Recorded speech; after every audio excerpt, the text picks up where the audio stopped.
Miss ஆயிடுச்சு. இல்லைன்னா 2 விஜய், 2 அஜித், 2 பரத், 2 விஜயகாந்தும் பண்ணியிருக்கலாம். அவர் அரசியல் போயிட்டார். சரி, என்ன டைட்டில் கொடுத்தீங்க? வெள்ளையன். வெள்ளையன். ஆஹா. அஜித்னு வெள்ளையன். அஜித் போட்டோ எடுக்கிறாங்க, என்னை போட்டோ எடுக்கிறாங்க. திடீர்னு மொத்த கேமரா படப்படப்பம் திரும்பிச்சு. தலைவர் வந்துருக்காப்புல. சார் வந்து நான் கட்டிட்டார். இவர் பேன் கை விட்டு இருந்தார். 4 செகண்ட் இருக்கும். இவர் வரல. இன்னும் சண்டையா அவங்களுக்கு. அவர் சப்போர்ட் பண்ற சூழ்நிலை வந்தா அரசியல் இது எல்லாம் கடந்துட்டு நான் சப்போர்ட் பண்ணுவேன். இப்போ படம் பயந்து பண்ணது திருப்பதி தான். அப்போலாம் தலையா மலையா அப்படின்லாம் ஒரு வார் இருந்துச்சு. விகடன் வியூவர்ஸ்க்கு விஜன் எல்லோட ஒரு பெரிய ஹாய். இன்னைக்கு நம்ம யார் கூட இருக்கோம் அப்படின்னு சொல்லி பார்த்தோம்னா, இவருக்கு வந்து ஒரு தனியான இன்ட்ரோவே நம்மளால மாசா கொடுக்க முடியாது. அந்த அளவுக்கு வந்து இவருடைய படத்துல இவருக்கான பஞ்ச் டயலாகும் சரி, இவருக்கான ஓப்பனிங் சீனும் சரி ஒரு மாசா இருக்கும். It's none other than director Perarasu sir. எப்படி இருக்கீங்க சார்? நல்லா இருக்கலாம். நான் நல்லா இருக்கேன் சார். உங்களுடைய அந்த ஒரு வட்டார வழக்குக்கே வந்து தனியான ஒரு ஃபேன்ஸ் இருக்காங்க. அண்ட் இப்போ வந்து நீங்க உப்பு புலி காரத்துல அழகான ஒரு வக்கீல் மாதிரி பண்ண போறீங்க இல்லையா? எப்படி நடிப்பு எப்படி வந்தது சார்? இல்லை, ஆக்சுவலி நம்ம சினிமாவில் வந்து நம்ம பண்ற படங்களை ஒரு சீன் வருவோம். ஆமா, அது சினிமா தான். இது வரைக்கும் நம்ம வெப் சீரிஸ் நம்ம பண்ணதில்லை. இங்கே டேரக்டர் சிதம்பரம் மணிவண்ணன் சொன்னார், வெப் சீரிஸ் சார் வக்கீல் கேரக்டர் பண்ணணும் அப்படின்னாரு. நான் ஃபஸ்ட்டு தவிர்த்துட்டேன். அப்புறம் திருப்பி இன்னொரு ஃப்ரெண்டு மூலியமா பேசினாங்க. சார் நீங்கள் பண்ணால் நல்லா இருக்குன்னு சொல்கிறாங்க சார். சரி, ஓகே, அப்போ லைன் கேட்டுக்குவோம் அப்படின்ட்டு கதை சொன்னாங்க. இந்த படத்தோட கிளைமேக்ஸ் கோர்ட் சீனு கதை பிடிச்சி போச்சு. அப்புறம் இந்த கோர்ட் சீனை பயங்கரமாக வாதம் பண்ணுற மாதிரிலாம் நல்ல ஒரு சீனு. இந்த கண்டென்ட் நல்லா இருந்துச்சு. பட் டோட்டலாக கதையோட கண்டென்ட் நல்லா இருந்துச்சு. அப்போ கதை கேட்டேன்னு ஓகே வெப் சீரிஸ் பண்ணிக்குவோம் அப்படி பண்ணது. இது எனக்கு புது அனுபவம். நம்ம படங்களை நிறைய பண்ணிதான் கூட வெப் சீரிஸில் ஒரு பண்ணுறது புது அனுபவம் எனக்கு. அதுக்கப்புறம் தான் உப்பு புலி காரம் பயங்கர ஃபேமஸாக இருக்குது அப்படின்ட்டு. நேற்று வெப்சீரிஸ் பார்த்துட்டு நிறைய போன் சார் உங்க என்ட்ரி சூப்பர் சார், இவ்வளோ ரீச் ஆகிருக்கே அப்படி நிறைய மெசேஜ் நிறைய வந்துச்சு. அப்புறம் பயங்கர ரீச் ஆகிருக்குங்கிறது தெரிஞ்சு வச்சு. இன்னொன்று பப்ளிக்கில் இந்த உப்பு புலி காரத்துக்கு நல்ல வரவேற்பு இருக்குது. நிறைய ஃபேமிலியில் லேடிஸ்லாம் தொடர்ந்து ஃபாலோ பண்ணிட்டு இருக்காங்கிறது தெரிய வந்துச்சு. நேற்று எனக்கு என்ன இவ்வளவு போகணும் இருக்குன்ட்டு படத்தை நடிச்சுட்டு ஒரு பேர் வரலையே. ஒரு கண்டு நல்லா முதல்ல வந்துட்டு உங்ககிட்ட வெப் சீரிஸ் நம்ம நடிக்க போறோம் இல்லைன்னா வந்து அதுக்கான ஒரு யோசிச்சிருப்பீங்கல்ல, நம்ம படங்கள் பண்ணியிருக்கோம், வெப் சீரிஸ் பண்ணணுமா வேணாமா? ஏன்னா ஃபர்ஸ்ட் டைம் நோ சொல்லியாச்சு, திருப்பி செகண்ட் டைம் வந்து ஓகே சொல்லணும்னா அதுக்கு பின்னாடி நீங்க நிறைய யோசிச்சிருக்கணும். அண்ட் இது வந்து ஒரு கொரியன் ரீமேக் அப்படின்னும் போது கண்டென்ட் நம்ம ஊருக்கு ஏற்ற மாதிரி என்னதான் மாத்தினாலும் நமக்கு அது செட் ஆகுமா? நிறைய விஷயங்கள் இருக்கு இல்லையா? அதெல்லாம் எப்படி ஒரு டைரக்டரா நீங்க வந்து அப்ரோச் பண்ணீங்க? இல்லை, அது நம்மளுக்கு ஆக்சுவலி வெப் சீரிஸுங்க டோட்டலாக வேணாட்டம் முதல்ல. உண்மையில அதுதான் உண்மை. இன்னொன்று எனக்கு வெப் சீரிஸ் ஏற்கிறதுக்கு நிறைய வாய்ப்பு இருந்துச்சு. இதில் நான் சினிமா பண்ணிருக்கோம், திருப்பி ஒரு படமும் பண்ணிட்டு அப்புறம் பண்ணலாம். இப்போ வெப் சீரிஸ் பண்ண வேணும்னு அதிகம் கொஞ்சம் தவிர்த்துருக்கேன். இப்போ நடிப்பு வரும்போதும் நீங்கள் சொன்ன அந்த இதுதான் வேணாம்னு நினச்சேன். அப்புறம் அந்த கண்டென்ட் சொன்னதுக்கப்புறம் தான் இது வரைக்கும் வராத ஒரு கண்டென்ட் தமிழ் சினிமாவில். சுக்குமணி கேரக்டரு, காசிநாதன் கேரக்டரு, அது இப்போ சினிமாக்கு பயங்கர ஃபேன்ஸ் இருக்காங்க போல இருக்கு. ஆமாம், அதுக்கு ஒரு கண்டென்ட்லாம் வருது. என்ன சார் எங்கள் சினிமாக்கு எதிராக நீங்கள் வாதாட போகிறீங்க அப்படின்னு. இது வேறு இப்படி இருக்கும் அப்படின்ட்டு சினிமா கேரக்டர் நிறையா கொஞ்சம் ஃபாலோ பண்ணுறாங்க. அவங்களும் கொஞ்சம் ஃபேன்ஸாக இருக்காங்க. எனக்கு மெசேஜ் போட்டாங்க, சார் நீங்கள் வந்து திப்பு அம்மாவுக்கு சப்போர்ட்டாக வரீங்க, இருந்தாலும் எங்கள் சினிமா தான் ஜெயிக்கும் அப்படின்னாப்ப என்னோட பெண்களும் முடிவு கிளைமேக்ஸ்லாம் எழுதுறாங்களே அப்படின்ட்டு. இதுக்கப்புறம் அந்த இந்த வெப் சீரிஸ் நிறைய வரவேற்புங்கிறது. யூஸ்வலா வந்து உங்களுடைய படத்துல நீங்க வந்து பஞ்ச் டயலாக், மாஸ் டயலாக்லாம் பேசும்போது ஆடியன்ஸே வந்துட்டு வரப்புறாரு இவரோட டைட்டில் கார்டுக்கு அந்த என்ன திரை கதை வசனம் எல்லாம் போடுறதுக்கு எல்லாருமே வந்து வெயிட் பண்ணிருப்பாங்க இல்லையா? அந்த மாதிரி இந்த சீரீஸ்ல ஏதாவது உங்களுடைய பஞ்ச் டயலாக், மாஸ் டயலாக்லாம் இருக்கா? இல்ல, அது நமக்காக டைரக்டர் எழுதிட்டார். ஆமா, நிறைய டயலாக் அது கோர்ட்ல குறி பறக்கும். அதெல்லாம் நிறைய குறி பறக்கும். இன்னொன்னு என்னோட என்ட்ரி நான் நினைச்சு பார்க்கல. மோஸ்ட்லி வெப்சீரிஸ் நடிக்க போகிறோம், வக்கீல் நாங்கள் கேஷுவல் எடுப்பாங்க அப்படின்ட்டா என் படத்தில் நான் எப்போ ஹீரோவுக்கு பில்டப் பண்ணணும் அது மாதிரி எனக்கு பில்டப் பண்ணி என்ன நம்ம வக்கீல் அரசை கொஞ்சம் பில்டப் பண்ணி விட்டாங்க. நான் பார்த்துட்டு இங்கே ஃபஸ்ட்டு பில்டப் பண்ணிட்டாங்க, இந்த பில்டப் கோர்ட்டில் விஷயம் இருக்கணும்ல அப்படின்ட்டு. ஆனால் அந்த பில்டப்புக்கு தகுந்த மாதிரி கோர்ட்டில் ஆர்குமெண்ட் நல்லா இருக்குது. சின்மைக்கும் நாங்களும் மோதிக்கிறது பயங்கரமா இருக்கும். இந்த ஊர் பேரை சொல்லி உங்களுக்கு வந்து ஒரு ஊர் பேர்ல படம் இருந்தாதே அது நீங்க தான் அப்படின்ற மாதிரி முடிவு பண்ணிட்டாங்க. அது ஏன் வந்து அந்த ஒரு சென்டிமெண்ட்லயே ஸ்டிக் ஆயிட்டீங்க? ஒரு மனுஷனுக்கு தனித்துவம் கிடைக்கிறது ரொம்ப அபூர்வம். கண்டிப்பா. நிறைய பேர் அவங்களா தனித்துவத்துக்காக போராடி அமைச்சுக்குவாங்க. சிலது அதுவா அமையும். எனக்கு வந்து அதுவும் அமைஞ்சிருச்சு. ஏன்னா திருப்பாச்சின்னு ஹிட்டு எனக்கு தெரியும்ல சினிமா பத்தி. இப்போ ஃபர்ஸ்ட் ஜெயிச்சுட்டா அதே ஃபாலோ பண்ணுவாங்க. அப்போ ஊர் பேர்ல ஃபர்ஸ்ட் ஜெயிச்சோன்னே அடுத்து சிவாசி, அதுக்கு ஊர் பேரை தான் பிடிச்சிட்டு எதிர்பார்த்தாரு. அப்புறம் அது சிவாசி அது ஹிட் ஆயிடுச்சு. திருப்பதிக்கு ஃபர்ஸ்ட் திருப்பதி டைட்டில் இல்லை, AVM production, Ajith sir hero, நான் டைட்டில் வேற தான் எழுதி கொடுத்தேன். ஆனால் ஏவிஎம் சரவணன் சார் பார்த்துட்டு அப்படி தள்ளிட்டாரு. சார் ஊர் பேர் வச்சா அது உங்க படமா இருக்கும், இதுக்கு ஊர் பேர் வைங்கினார். என்ன டைட்டில் கொடுத்தீங்க? அதுக்கு நிறைய வெள்ளையன் வச்சோம். வெள்ளையன் வெள்ளையன் அஜித்னு வெள்ளையன் வெள்ளையன் வச்சு அப்புறம் 2 டைட்டில் எனக்கு மறந்து வச்சு. அது வெள்ளைய மட்டும் ஞாபகம் இருக்கு. அப்புறம் தான் கேட்குறாரு, அப்புறம் திருப்பதின்னு வச்சேன். அஜித்துக்கும் ஓகே ஆயிடுச்சு, பிடிச்சிருக்கு ஓகே. அப்போ அதுவும் ஹிட் ஆனவுன்னு அதுக்கப்புறம் பேரரசு ஊரரசு ஆயிட்டாரு. சார் இது நீங்களே உங்களுக்கு எப்படி சார் இருக்கு? உண்மையிலே இப்ப பேசும்போது கூட வந்து நீங்க ரொம்ப வெளிப்படையா டப்புன்னு எந்த ஒரு ஃபில்டரும் இல்லாம பேசிடுறீங்க இல்லையா? இது உங்களுக்கு எங்காவது வந்து பிரச்சனையா திருப்பி வந்திருக்கா? நிறைய வரும்.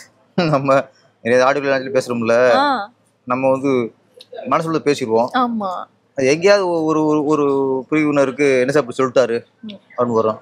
நம்ம அதை பத்தி பார்த்தோம்னா எதுவும் பேச முடியாது. நம்ம ஏதாவது சொன்னோம்னா இதுக்கு சில விமர்சனம் வரும்னு நினைச்சு பயந்தோம்னா நம்ம எது பேசுறோம், நன்றி வாழ்த்துக்கள், இந்த படம் வெற்றி அடைய நான் மனசார வாழ்த்துக்கிறேன், 4 வார்த்தை பேச முடியும், வேற எதுவுமே பேச முடியாது. அதனால நான் அதை கவலைப்படுறதே இல்லை. நமக்கு என்ன தோணுதோ மனசு என்ன படுதோ பேசிடுவோம். அது சரியா இருந்தாலும் ஓகே, சரியில்லாம் ஓகே, சரியில்லைன்னா அடுத்து திருத்திக்கலாம். யாராவது அந்த மாதிரி வந்து உங்ககிட்ட பேசும்போது நெகட்டிவா ஏதாவது சொல்றாங்க அப்படின்னா அதை எப்படி ஹேண்டில் பண்ணுவீங்க சார்? ஏன்னா நீங்க வந்து பேசுறதே டப்பு டப்புன்னு 2 வார்த்தையில இவ்வளவுதான் அப்படின்னு கட் ஷார்ட்டா பேசி நம்ம நிறைய இடத்துல பார்த்துருக்கோம். நெத்தியடி அப்படின்ற மாதிரி இருக்கும் உங்களுடைய வார்த்தை. அப்படி இருக்கும்போது யாராவது நெகட்டிவா உங்ககிட்ட சொன்னாலும் அதை எப்படி ஹேண்டில் பண்ணுவீங்க? நெகட்டிவா பேசும்போது ஆக்சுவலி அதை வந்து நம்ம வந்து அது ஒன்று காது தேட கொடுக்கணும், அதை மூளையில் ஏற்றக்கூடாது. பாசிட்டிவா பேசினாலும் நம்ம வந்து காதில் மனசு வச்சுக்கணும், அதையும் மூளையில் ஏற்றக்கூடாது. எங்கே மூளையில் ஏற்றுறோமோ அங்கே நிம்மதி பெறும். பாராட்டா இருந்தாலும் சரி, நெகட்டிவா விமர்சனம் பண்ணாலும் சரி, அதை நம்ம ஒரு நடுநிலையோட கடந்து போயிடணும். பாராட்டுള്ളത് பாராட்டினா அது அந்த பாராட்டு மதிக்கணும், மயங்கிடக்கூடாது. நெகட்டிவாக பேசினா அதை கேட்கணும். நம்ம வந்து அது கூட்டிங்க இருக்கக்கூடாது. மனசு வந்து மனசு கஷ்டப்படுது. அவன் பேச வார்த்தைக்கு நம்ம ஏன் மனசு கஷ்டப்படுத்தணும்? பேசணும் அவரு, மனசு நம்ம மனசு, அதை மூளையில் ஏற்றும்போது மனசு கஷ்டப்படும். அப்போ நம்ம மனசு சந்தோஷமா இருக்கிறது நம்ம கையில இருக்கு. இந்த நெகட்டிவ் என்ன விமர்சனம் இதெல்லாம் காதில் வாங்கிட்டா நம்மளே நம்ம கண்ணை குத்துற மாதிரி, நம்மளே நம்ம மனசை குத்துற மாதிரி. அதனால மேக்சிமம் யார் என்ன பேசினாலும் சரி நம்ம மனசை நம்ம சந்தோஷமா வச்சுக்கணும், கஷ்டப்படக்கூடாது. வேற மாதிரி சொல்லிட்டீங்க சார். அண்ட் வந்து உங்களுடைய பட வரிசையிலேயே நம்ம பார்க்கும்போது கூட நீங்க வந்து விஜய் கூட 2 வாட்டி, பரத் கூட 2 வாட்டின்னும் போது அஜித் சாரோட திருப்பி ஒரு படம் அப்படின்னு சொல்லி எல்லாருமே எதிர்பார்த்துட்டு இருக்கும்போது இப்போ அகைன் வந்து வெயிட் லாஸ் எல்லாம் பண்ணி குட் பேட் அக்லில வந்து வராரு அப்படின்னும் போது திருப்பி ஏதாவது வாய்ப்பு? திருப்பதிக்கே அப்படித்தானே, அதுதான் கிளாஸ் பண்ணும்போது இங்க வந்து அங்கிட்ட மாட்டினாரு.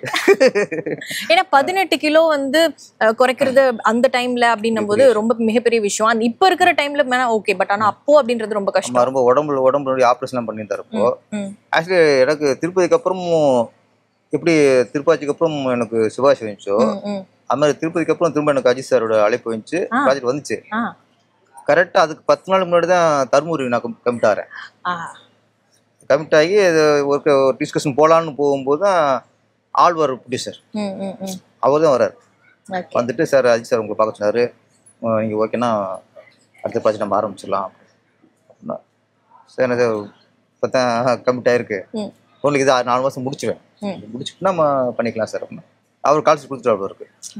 ஆமாம், அதனால் அது கொஞ்சம் மிஸ் ஆயிடுச்சு. இல்லைன்னா 2 விஜய், 2 அஜித், 2 பரத், 2 விஜயகாந்தும் பண்ணிருக்கலாம், அவர் அரசியல் போயிட்டாரு. அண்ட் இப்போ நீங்க அரசியல்னு சொன்னோன்னே லைக் பேரரசர் சார் வந்து அரசியல் பத்தி ஒரு ஸ்டேட்மெண்ட் விடுறாங்க அப்படின்னாலே வந்து அது வேற மாதிரி இருக்கும். அண்ட் நீங்க வந்து வெளிப்படையாவே உங்களுடைய ஆதரவு வந்து விஜய்க்கு அப்படின்ற மாதிரி நீங்க நிறைய இடத்துல அவர் எங்க வாய்ப்பு கொடுத்து தான் பாருங்களேன் அந்த மாதிரி ஒரு ஒரு பூஸ்டான சப்போர்ட் வந்து நிறைய பேசினாலும் உங்களுடைய இது வந்து வெளிப்படையா இருக்கு இல்லையா?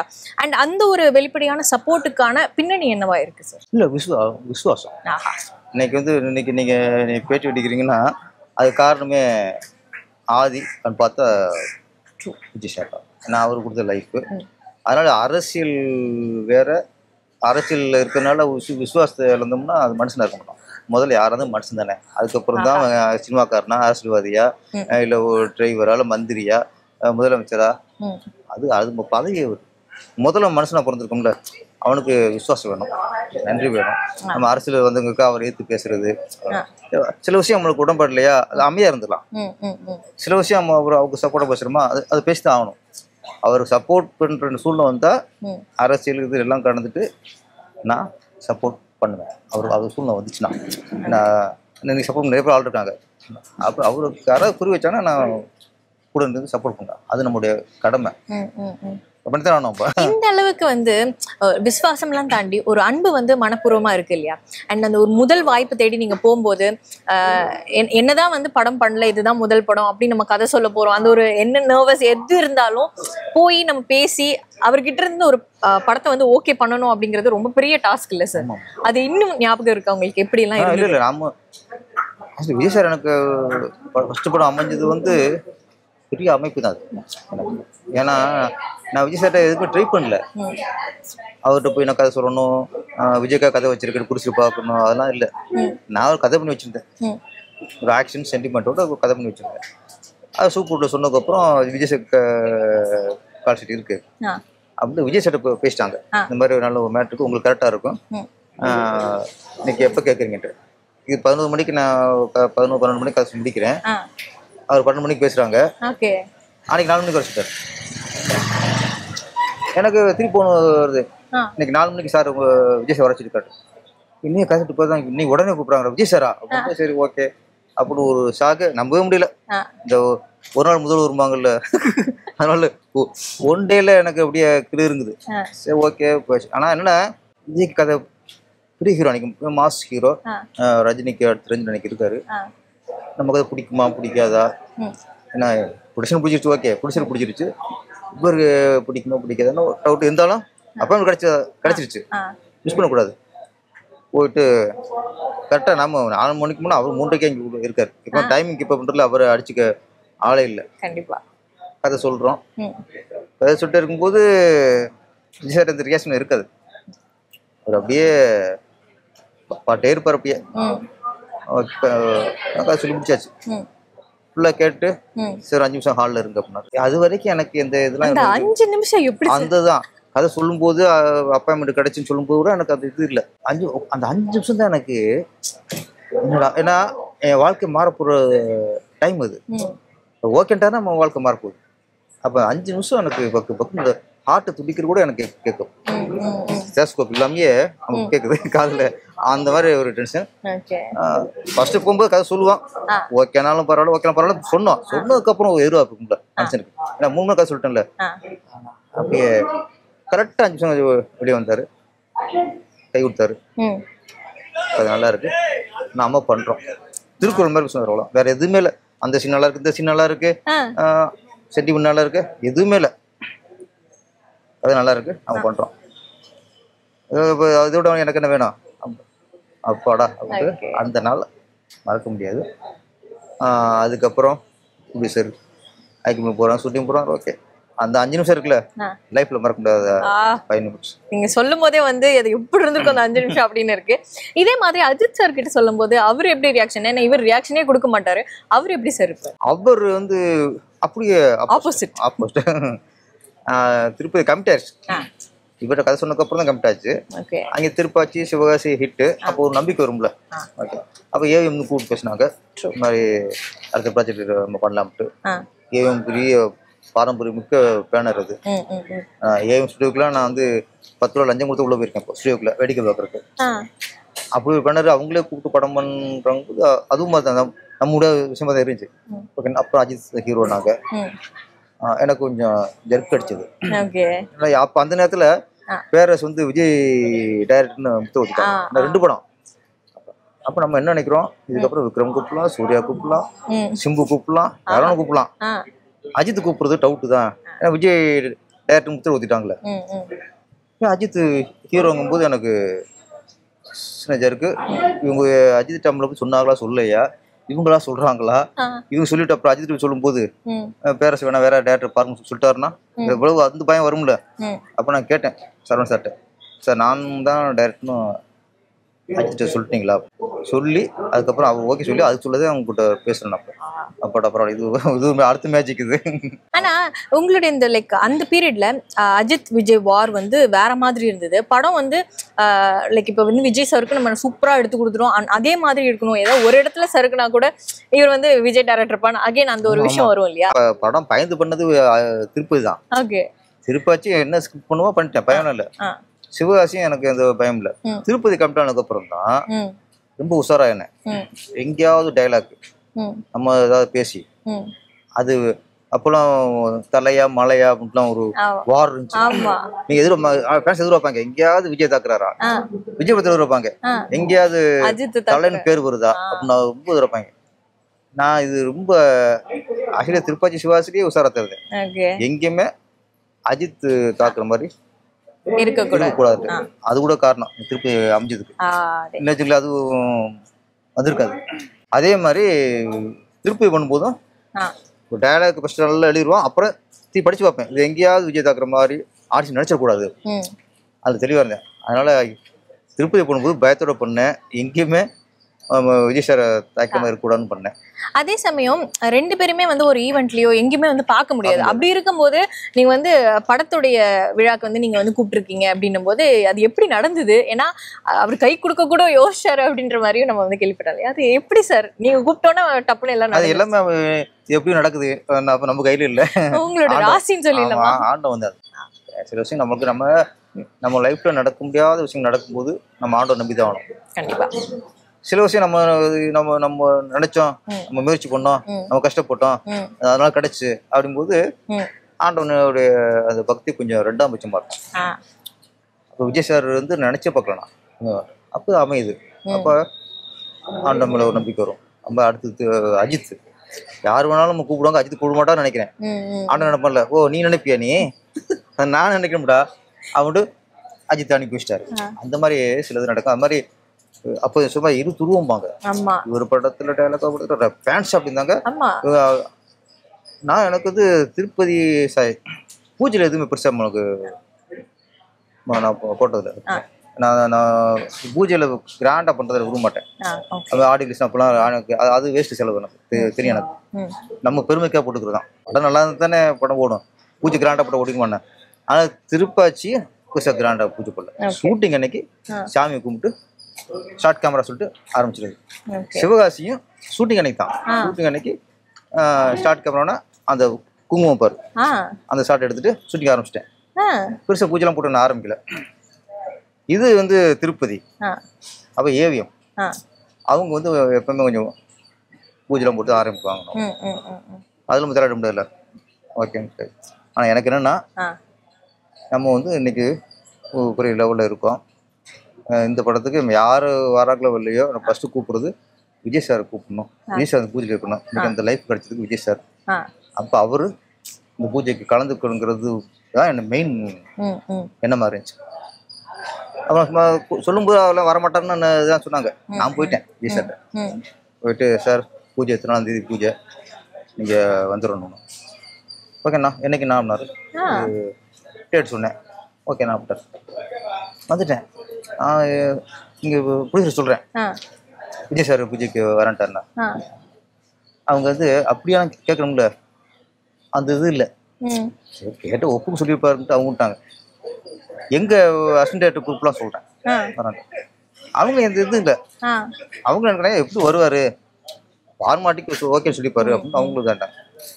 அப்புறம் அஜித் சார்ட்ட சொல்கிறேன், விஜய் சார் பூஜை வரேன்ட்டு அவர் ஒரு சின்ன ஒரு நக்குல் ஷேப் இருக்குங்களா, அப்படியே ஜி அப்படின்னாரு. அப்போ அந்த அப்படியே வச்சுக்கிறதுலயே அவர் சொல்றாரு ஒரு நம்பிட்டு சொல்றான் பாரு மாதிரி ஒரு இது இருந்துச்சு. என்னடா அது அப்படின்ட்டு சரி இவ்வளவு வெள்ளந்தியா ஒரு மனுஷன் இருக்காரு. ஆமா ஆமா இந்த இந்த உலகத்தை இவரு நம்புறாரு மாதிரி இந்த உலகம் இவரு நம்புறத விட இந்த உலகத்தை இவரு நம்புறாருன்னு அவர் இருந்தாரு. நானும் எனக்கு போச்சு நம்பிக்கை. என்னடா அது எல்லாரும் இப்படி சொல்றாங்க. நாளைக்கு காலைல பூஜை, இன்னைக்கு நைட்டு 7 மணிக்கு ஜி சார் போக நான் நாளைக்கு எத்தனை மணிக்கு நான் பூஜை. ஆஹா நெருப்பு எரியுது அப்படின்ட்டு சார் நாளைக்கு 9 மணிக்கு நான் எப்போ இருக்கணும் இங்கே ஒரு 9 வரைக்கும் அப்போது சார் ஓகேண்ணா ஃபோன் வச்சுட்டாரு. இவ்வளோதான். எப்பவுமே திருக்குறமா பேசுவார். நம்ம தான் அதுக்கு பொருள்லாம் எடுத்துக்கணும். நானும் வந்து அதுக்கப்புறம் யாரும் சொல்லவே இல்லை. அஜித் சார்ட்டையும் சொல்லல, சரவணன் சார்ட்டையும் சொல்லல, நம்ம கூட கஷ்டம்னு சொல்லல. திருப்பி ஏதாவது நெகட்டிவா பேச இது பண்ணிருப்பாங்கட்டு ஓகே இதுக்கு சொல்லி ஒரு நாளைக்கு ஏதாவது வரலன்னா 9 போகிறோம்ட்டு அப்படின்ட்டு மறுநாள் காலைல 9 மணிக்கு பூஜை நம்மள 8:50 இங்கே அஜித் போட்டோ எடுக்கிறாங்க, என்னை போட்டோ எடுக்கிறாங்க, அவங்க பிடிச்சி எடுக்கிறாங்க, வீட்டில் வராங்க எடுத்துக்கிறாங்க. திடீர்னு மொத்த கேமரா படப்படப்படம் திரும்பிச்சு. அம்பக்கு கேமரா காண திரும்பினா தலை வந்துருக்காப்புல. ஜி சார் எனக்கு ஷாக்கு. அஜித் சாருக்கு திருப்பி சொல்லியிருந்தா கூட தான் இருப்பாரு. அவர் ஷாக் ஆயிட்டார். ஃபர்ஸ்ட் பாட்டு இருக்காரு அவரு. ஏன்னா வந்துட்டாப்லையா உண்மைதானா அப்படின்ட்டு அவரு அந்த இது மறக்க முடியாது. சார் வந்து கட்டிட்டாரு. இவரு பேண்ட் கை விட்டுருந்தார். 1 2 3 4 ஒரு 4 செகண்ட் இருக்கும். வரல. எனக்கு பயம். இது ஒரு உண்மை சண்டையா அவங்களுக்கு ஒரு கொடுக்காம விட்டா இதாயிருமேன்ட்டு நான் நினைச்சுக்கிட்டு இருக்கேன். அப்புறம் டக்குன்னு எடுத்து கை விட்டாரு. அப்பாடா எனக்கு ஆயிடுச்சு. அது அதுக்கு எது காரணம் ஷாக்ல இருந்து சரி யாரும் எதிர்பார்க்கல. அப்புறம் அது அன்னைக்கு பரபரப்பா இருந்தது. இருந்தாலும் அந்த பூஜையில விஜய் சார் வந்து கலந்துக்கும் நினைச்சேன். கலந்துக்கிட்டாரு. ஹாப்பி. அடடா நீங்க சொல்லும் போது எங்களுக்கே அதுல வந்து டிராவல் ஆன மாதிரி ஒரு ஃபீல். உண்மையிலே வந்து ஒரு டைரக்டர் சென்ஸ் அப்படிங்கிறது வந்து சார் நீங்க ஒத்துட்டா சரி. அது வந்து நீங்க கதை சொல்லும் போதே நம்மளே வந்து கூட டிராவல் ஆன மாதிரி இருக்கு. அண்ட் வந்து டைரக்டர் மட்டும் இல்லை சார், நீங்க வந்து நிறைய பரிமாணங்கள் மியூசிக் டைரக்டரா இருந்திருக்கீங்க, பாட்டு எழுதிருக்கீங்க, லிரிசிஸ்ட், ஆக்டர், டிரெக்டர், இன்னும் என்ன சார் நீங்க வந்து என்னென்னலாம் வச்சிருக்கீங்க உள்ள அப்படின்னு எங்களுக்கு அது அப்பப்போ ஆண்டு எடுத்து விடுவோம் அவ்வளோ.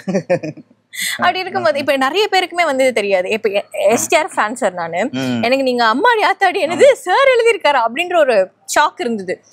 உங்களுக்குள்ள இப்படி ஒரு யோசனையா, இப்படி ஒரு இது அப்படின்னும் போது சொல்றீங்க பாட்டு லைன் சார் லைன் அரைச்சமா அரைப்போமா துவச்சு துணி துவப்போமா அதையா சரி. ஏன்னா உங்களை நாங்க பார்க்கும்போது பஞ்ச் மாஸ் அப்படின்னு யோசிச்சுட்டு ஒரு எப்படி சொல்றது அரைச்சமா அரைப்போமா துவச்சு துணியை துவப்போமான்றதுலாம் ரொம்ப நேச்சுரலா கலோக்கியல் நம்ம பேசுற மாதிரி இருக்கு இல்லையா? இந்த மாதிரிலாம் வந்து டப்புன்னு வேற ஆள் ஒரு வேற ஆளாவே நீங்க மாறிடுறீங்கல்ல, இது எப்படி சார்? அல்ல ஆக்சுவலி ஃபர்ஸ்ட் வந்து ஊர்ல இருக்கும் ஃபர்ஸ்ட் கவிதை எழுதுனதுதான். அதுக்கப்புறம் தான் கதையெல்லாம். ஆனா உள்ளுக்குள்ள ஃபர்ஸ்ட் ஒரு கவிஞன் ஒருத்தன் இருக்கான். அவனை அமிக்கிட்டு இந்த டைரக்ட் வெளியே வந்துட்டான். அவனை வளர்த்து விடணும்ல, இவன் அவனை வளர்த்து விடவே இல்லை. அப்படியே அமிக்கிட்டு கதையை திரைக்கு வசனம் டைரக்டர் இப்படின்றப்ப அவன் கவிஞன் பார்த்தான். நேரம் பார்த்து வெளியே வராண்டி அப்படின்ட்டு. ஆக்சுவலி அந்த ராமநாசன் ஒர்க் பண்ணும்போது இந்த கம்போசிங் போக எனக்கு அப்போ இன்ட்ரெஸ்ட் இருக்கும். சாங் கம்போசிங் எனக்கு இன்ட்ரெஸ்ட் இருக்கும். அப்போ சங்கர் கணேஷ் தான் மேக்ஸிமம் மியூசிக்கு. கவிஞர் வாலி அவர்கள் தான் அதிகமாக பாட்டு எழுதுவார். அப்போலாம் கம்போசிங் முடிச்சு ஒரு டியூன் ஓகேனா என்ன பண்ணுவாங்க, கேசட்டில் ரெக்கார்ட் பண்ணி கொண்டு வருவோம். அதுக்கப்புறம் கவிஞருக்கு கேசட் அனுப்பி சிச்சுவேஷன் எதுக்கு சொல்லிடுவாங்க. சொல்லிட்டு அந்த டியூன் அனுப்புவாங்க. அந்த டியூனுக்கு எழுதி அப்புறம் பல்லவி அனுப்புவாங்க. அது ரெக்கார்டிங் தான் வரும். அது இந்த கேசட் கொண்டு வரும்ல கம்போஸ் பண்ணி டியூனு, இதை நான் தான் கொண்டு வருவேன். கொண்டு வந்துட்டு ராமநாசன் ஆஃபீஸில் மாடியில் தான் எங்கள் அசிஸ்டன்ட் இருக்கும். எல்லாம் போனதுக்கப்புறம் நான் டேபிள் கார்டை போட்டு அந்த டியூனை இப்போ அப்படியே ஓட விட்டு நம்ம சிச்சுவேஷன் திரும்பல. என்ன சிச்சுவேஷன்ட்டு அம்மன் சாங்கா இல்லை லவ் சாங்கா நான் என்ன திரும்பல. நானா ஒரு பல்லவி எழுதுவேன். எழுதி பார்த்துட்டு அதை டியூனுக்கு எழுதிடுவேன். எழுதி அதை அழகாக மடித்து பேக்கெட்டில் வச்சுப்பேன். வேறு யாரும் காட்ட முடியாது. அசிஸ்டன்ட் காட்டினா கூட சொல்லிவிடுவாங்க பாட்டு எழுதிக்கான்ட்டு. வேலை போயிருமோன்ட்டு அது இந்த பிட்டு பேப்பரை ஒழிச்சு போகும்ல, அது மாதிரி அதெல்லாம் ஒழிச்சு வைப்பேன். ரெக்கார்டிங் அன்னைக்கு கவிஞர் வாலி அவர்கள் வந்து கொடுத்து அனுப்புவார் சாங்கு. அப்போ டேரக்டர் பார்ப்பார். பார்த்து இந்த பல்லவி ஓகே, இந்த சரணம் காப்பி எடுங்க பாருல, நான் அந்த காப்பி எடுக்கிறதுக்காக அந்த பல்லவி எடுத்து போவேன். அந்த அவர் எழுதி கொடுத்த வச்சுட்டு அந்த பிட்டு பேப்பர் வச்சிருப்போம்ல அதை எடுப்பேன், ஓகே. என்ன படிச்சு பார்ப்பேன், ஆ. கவிஞர் எழுதி படிச்சு பார்ப்பேன். படிச்சு பார்த்துட்டு ஓகே கவிஞர் தான், அது திரும்பி மடிச்சு வச்சுக்கிறது. இந்த ட்ரைனிங்கே நிறைய பண்ணிட்டே இருப்பேன் நான். ஓகே. நான் படம் பண்ணும்போது டீம் போடும்போது எனக்கு லிரிக்ஸ் வந்துருச்சு. ஓகே. அப்பதான் நீ வந்து ஒரு நான் இந்த ஒரு சாங்கு ஆமா. எழுதி அது ஃபர்ஸ்ட் வந்து தந்தனா டியூன் போட்டாச்சு. டியூனை போய் ஹீரோட்ட போட்டு காட்டுறத விட ஒரு டம்மியா லிரிக்ஸ் எழுதி காட்டிடுவோம், பாடியை காட்டிடுவோம், ஓகே. கேஷ் கொடுத்துருவோம் அப்படின்னு தான் நீ வந்து நான் அது இருக்கு. அதெல்லாம் நான் டம்மியா எழுதுனதான். இல்ல ஆனா உண்மையிலே வந்து உங்களுடைய எல்லா படத்துக்குமே எல்லா பாடலுமே நீங்க தான் எழுதிருக்கீங்க அப்படின்னும் போது அதுவே ஒரு லைக் நினைச்சு பார்க்க முடியாத ஒரு விஷயம் அப்படிதான். ஏன்னா ஒரு பாட்டு எழுதுறோம் அப்படின்னா அதுக்கே நம்ம மூளையை கசக்கி எங்க இருந்தாவது நம்ம வந்து ஒரு ரசாயனம் எடுத்துட்டு வரணும். ஆனா வந்து நீங்க ஈஸியா எல்லா பாட்டும் இல்ல மேக்ஸிமம் கம்போசிங்ல ஃபுல் சாங் கொடுத்துருவேன். ஓகே. போய்க்கு இருக்கும்போது அப்பவே பாட்டை எழுதி பல்லவியும் ஒரு சரணமும் கொடுத்துருவேன். ஓகே. இன்னொரு சரணம் மட்டும் அன்னைக்கு நைட் எழுதி மறுநாள் காலை கொடுத்துருவேன். எனக்கு பாட்டு எழுதி அப்பப்பே எழுதி கொடுத்துருவோம். இல்லைன்னா அது ஒரு பாரமா நினைப்பேன். அந்த இப்போ எழுதி பிடிச்சிடணும், திரும்ப நம்ம கற்பனை வத்தி போச்சுன்னா இருக்கும்போதே எழுதிடணும்ல. அதனால பாட்டு கொஞ்சம் ஈஸியா போச்சு எனக்கு. அண்ட் வந்து உங்களுடைய இன்ட்ரோ சீன் சார் நான் முதல்ல சொன்ன மாதிரி தான் உங்களுக்குன்னு தனியா உட்காந்து ஒரு மணி நேரம் எழுதுற மாதிரி இருக்கும் சார். அதை பார்க்கும்போதே மனுஷன் வந்து ஹீரோக்கு பில்டப் கொடுக்கல, அது வேற அவரே அவருக்கு வந்து சூப்பரா பில்டப் கொடுத்துக்கிற அந்த ஒரு பஞ்ச் மாசு உங்களுக்குன்னு வந்து அது வேற அந்த தனியா ஒரு பிஜிஎம் ஒண்ணு போடுவாங்க சார். அது வந்து ஹீரோலாம் விட்டுருங்கப்பா போடுங்கப்பா இவருக்கு அப்படின்ற மாதிரி இருக்கும். நீங்க முதல்ல கேட்டுறீங்களா சார்? மலடா மலடா மலடா சுவாமி மலடா மலடா தானே நம்மளே போட்டுக்கணும். அதான் கேக்குறேன் சார். லைக் நீங்களே வந்து அது எனக்கு இது வந்து வேணும், இப்படி இருக்கணும், என்னோட சீன் இப்படி இருக்கணும் அப்படின்றத வந்து நீங்களே பண்ணிடுவீங்களா சார்? இல்லை நம்மளுக்கு சிவகாசியில் வந்து ஆக்சுவலி நான் வந்து விஜய் சாருக்கு பில்டப் நான் எனக்கும் எழுதல, யாருக்கும் எழுதுனது. விஜய் சாருக்கு கரெக்டாக பேசுகிற டைலாக் பேசுகிற போடும்போது நடித்தோம். தேட்டரில் பயங்கர ரசிச்சுட்டாங்க. அதான் தப்பு பண்ண தப்பு ரசிச்சு பயங்கர கிளாப்ஸ் வந்துருச்சு. அப்புறம் திருப்பதியில் ஓகே ஒரு சீன் வந்து இப்போ பேரஸ்னா இப்படி ஊர் பேர் வைப்பாருங்க மாதிரி அவர் ஒரு சில வருவாருன்னு ஒரு இது இருந்துச்சு. ஷூட்டிங் போகும்ல அப்போ கேட்க ஆரம்பிச்சிட்டாங்க, சார் இதில் வரீங்களா சார் அப்படின்னா. அது வரைக்கும் உண்மையிலே நம்ம அந்த தாட் இல்லை நமக்கு, வரீங்களா அப்படின்னா. அப்புறம் அவரோட ஷூட்டிங் போகலாம் அங்கேயே, சார் இந்த பற்றியும் உங்கள் இன்டர்வியூ இருக்குங்களா சார். என்னடா இவங்க எதிர்பார்ப்பு இருக்கும் போல இருக்கு, சரி அப்போ நடிச்சிடும் அப்படின்னு தான். அப்புறம் கொஞ்சம் லேட்டாக தான் நம்ம திருப்பில் நடிச்சது. அது ஒன்றும் பிரச்சனை நமக்கு இது இல்லை. என்னன்னா நம்ம சினிமா நம்பி இருக்கோம், சினிமா சாப்பாடு போடுது. அப்போ திருட்டு விசிறிங்கிறது ரொம்ப மோசமாச்சு. அப்போ சினிமாவுக்கு சப்போர்ட்டாக குரல் கொடுப்போம். இந்த திருட்டு விசிறி விற்கிறது எந்த மாதிரி தொழிலுக்கு சமங்கிறத சொல்லுவோங்கிறது தான் அது பண்ணோம். அது ஒர்க் அவுட் ஆகிப்போச்சு. அதுக்கப்புறம் இப்படி ஊர் பேர் விட முடியலையோ நம்ம என்ட்ரி விட முடியல. ரொம்ப பிஸியா ஷூட் போயிட்டு இருந்த உங்களுடைய ஸ்கெடியூல் நடுவில் எங்களுக்கு வந்துட்டு இதை கொடுத்ததுக்கு ரொம்ப ரொம்ப ரொம்ப நன்றி சார். விகடன் தயாரிப்பில் உப்பு இப்படி காரம் வெப் சீரிஸில் பண்ணுறோங்கிறது எனக்கு விகடன் கொடுத்த ஒரு அங்கீகாரம். நன்றி நன்றி நன்றி.